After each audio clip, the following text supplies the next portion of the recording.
E aí, pessoal, tudo bem? Vamos seguir na análise da Lei Geral de Concursos Públicos.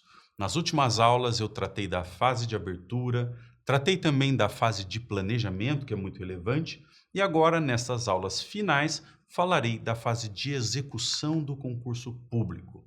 A Lei 14.965, que é a nossa Lei Geral de Concursos, não detalha exatamente todas essas funções da fase executória. Mas, basicamente, nós podemos dizer que há 5 atividades essenciais nessa fase. Em primeiro lugar, nessa fase ocorre a publicação do edital de abertura e, além disso, ao longo dessa fase, nós temos vários comunicados que são expedidos pela entidade que organiza o concurso. Temos também nessa fase a designação de avaliadores de provas com formação acadêmica e atividade profissional pertinentes àquilo que está sendo avaliado no concurso público. Temos também aqui, o que é o mais importante, que é a aplicação das provas e a sua correção. Temos ainda, eventualmente, nessa fase, a análise de títulos e curso de formação.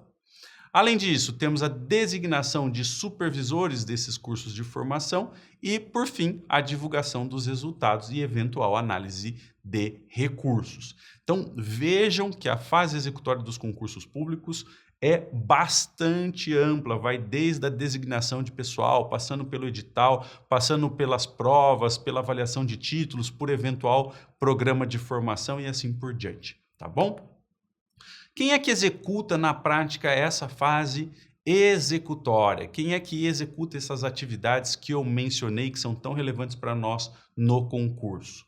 Vejam, diferentemente das funções indelegáveis de planejamento, as funções executórias que eu mencionei podem ser desempenhadas diretamente pela administração pública ou podem ser desempenhadas por uma instituição especializada. A lei não fala se essa instituição especializada será estatal ou não estatal e, com base nesse silêncio, nós podemos entender que é perfeitamente possível que a administração pública continue contratando entidades privadas que tenham essa expertise na execução de concursos públicos. Então, notem bem, a Lei Geral de Concursos Públicos não vedou a contratação de entes privados para desempenhar as atividades da fase executória. O que nós não podemos fazer é transferir as atividades da fase de planejamento para essas entidades privadas. As atividades de planejamento são indelegáveis e devem ser executadas pelo Estado.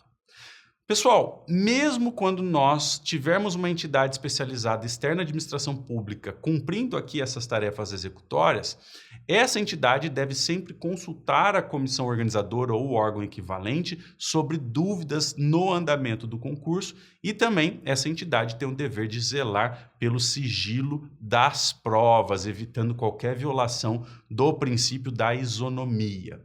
Além disso, embora a lei não diga nada expressamente, eu também entendo que essa entidade especializada, mesmo que seja privada, deve respeitar todas as normas que nós temos no tocante à impessoalidade e à transparência do concurso público. Então, aquelas normas que eu já citei em aulas passadas sobre impedimento para a participação na comissão organizadora, e também aquelas normas sobre divulgação das reuniões e das atas do concurso público, né, da comissão que organiza o concurso público, tudo isso, em certa medida, deve ser aplicado também nessa fase executória pela entidade especializada, ainda que ela seja um ente privado, tá bom?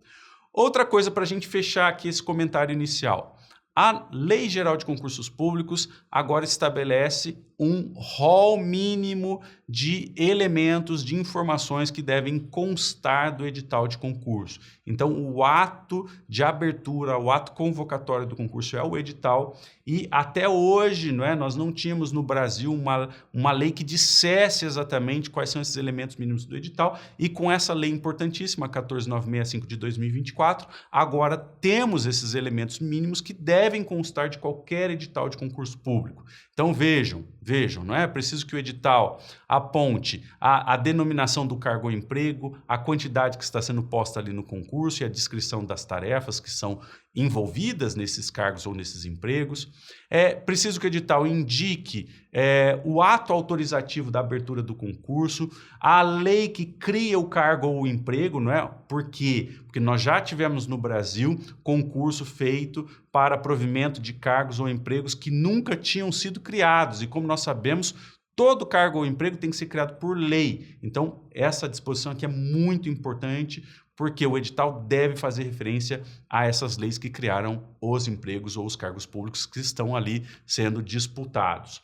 O edital também deve trazer a remuneração, deve trazer normas sobre a inscrição dos candidatos e o pagamento de taxas para tanto, deve trazer normas sobre as etapas do concurso, sobre as provas, a avaliação e o conteúdo que será exigido, deve indicar se há uma instituição especializada, pública ou privada, que executará essas atividades do concurso público, deve apontar se haverá ou não um curso de formação dentro do concurso e qual vai ser a sistemática desse curso de formação.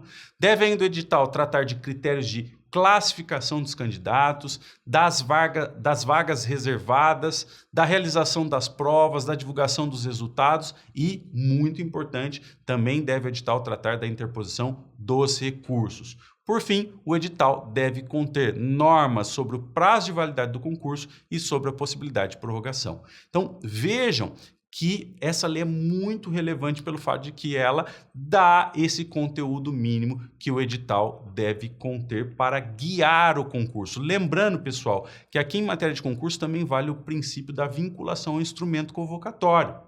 O concurso deve respeitar exatamente aquilo que foi estabelecido no edital, sem nenhum tipo de elemento surpresa. Porque aqui nós temos esse princípio do instrumento de vinculação ao instrumento convocatório e também, obviamente, o princípio da segurança jurídica, do qual nós extraímos a regra da previsibilidade. Então é isso, e na nossa próxima aula falarei um pouquinho sobre as provas, o curso de formação e a avaliação de títulos. Um grande abraço e até lá!